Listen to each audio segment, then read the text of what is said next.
Gujarat ATS ने जिन 3 आतंकवादियों को बनासकांठा से गिरफ्तार किया है, उन्हें लेकर बड़ा खुलासा हो रहा है। साफ हो गया है, पकड़े गए संदिग्ध आतंकी बड़े आतंकी हमले के प्लान पर काम कर रहे थे। इनके निशाने पर कई शहर थे जहां इन्होंने बाकायदा रेकी की थी। जांच में पता चला पकड़े गए संदिग्ध आतंकी देश में पहले पॉइजन अटैक के प्लान पर काम कर रहे थे, जिसका मकसद बड़े पैमाने पर तबाही मचाना था, लोगों की जान लेना था। पकड़े गए संदिग्धों का सरगना है डॉक्टर अहमद मोइनुद्दीन सैयद, जो हैदराबाद का रहने वाला है। इसके साथ ही उत्तर प्रदेश के आजाद सुलेमान शेख और मोहम्मद सोहेल दोनों गिरफ्तार किए गए। गिरफ्तारियों के दौरान 2 ग्लॉक पिस्टल, 1 बेरेटा पिस्तौल, 30 जिंदा कारतूस, 4 लीटर कैस्टर ऑयल इनके पास से बरामद हुआ है, जिसका इस्तेमाल रिसिन जहर को बनाने में किया जाता है। और इसी रिसिन जहर के जरिए इन लोगों ने आतंकी हमले की पूरी साजिश रची थी।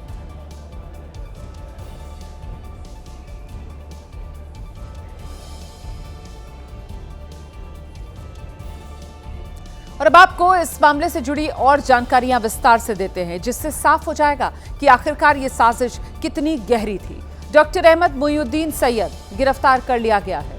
हैदराबाद का रहने वाला है ये डॉक्टर अहमद मोइनुद्दीन सैयद। कट्टरपंथी विचारधारा से प्रभावित था। आजाद सुलेमान शेख और मोहम्मद सोहेल ये 2 लोग भी गिरफ्तार हुए हैं।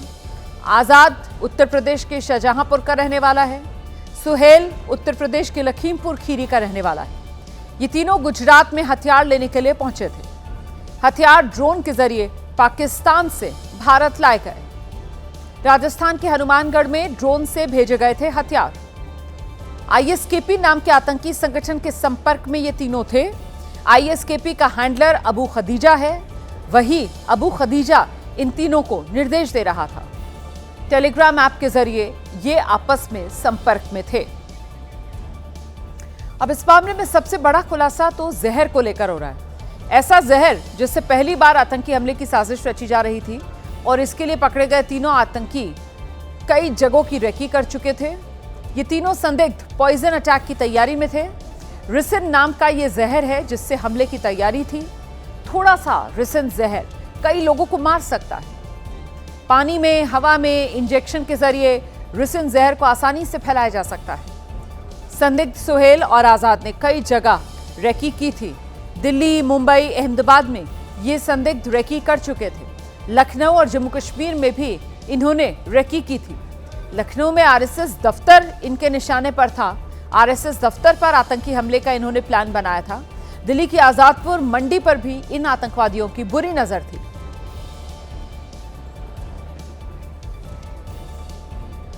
तो 3 आतंकवादी जिनकी गिरफ्तारी गुजरात से हुई है, इन 3 में से एक हैदराबाद का रहने वाला है, बाकी 2 उत्तर प्रदेश के रहने वाले हैं। गुजरात से इनकी गिरफ्तारी हुई है।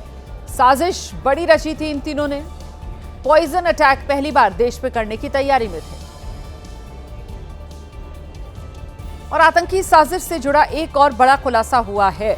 मुजम्मिल, जो कि एक डॉक्टर है, उसकी निशानदेही पर पुलिस ने एक कार बरामद की है, और कार के अंदर से पुलिस को असॉल्ट राइफल मिली है।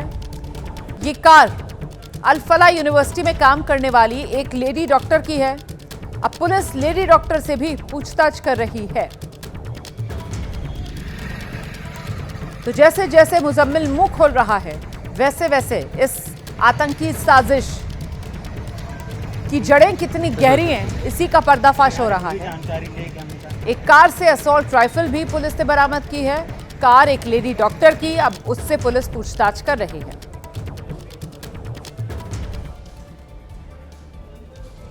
इस बीच जम्मू कश्मीर में आतंकवादियों को फंडिंग करने वालों और उनकी मदद करने वालों के खिलाफ पुलिस का एक्शन लगातार जारी है, जिसके तहत बारामूला में पुलिस ने बड़ा सर्च ऑपरेशन चलाया है। और ऐसे में उन लोगों के घरों की अब तलाशी ली गई है जो पाकिस्तान अधिकृत कश्मीर के रहने वाले हैं।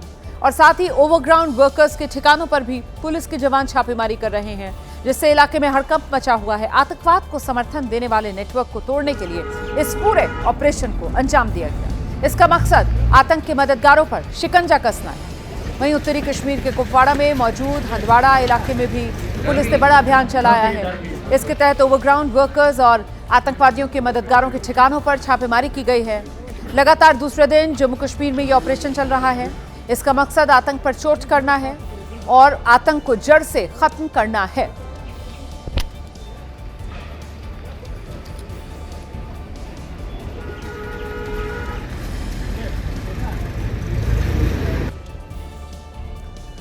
तो जम्मू कश्मीर के बारामूला में पुलिस ने आतंकवादी नेटवर्क पर यह करारा प्रहार किया है। इसी के तहत कई लोगों को हिरासत में भी लिया गया है, उनसे पूछताछ चल रही है। सिलसिलेवार ढंग से अब आपको बताते हैं कि आखिरकार अभी तक क्या कुछ हुआ है। पीओके मूल के व्यक्तियों के 16 घर जहां तलाशी ली गई, 10 लोगों को हिरासत में लिया गया है। ओवरग्राउंड वर्कर्स के 23 ठिकानों पर छापेमारी की गई। 16 ओवरग्राउंड वर्कर्स हैं जिन्हें हिरासत में लिया गया है।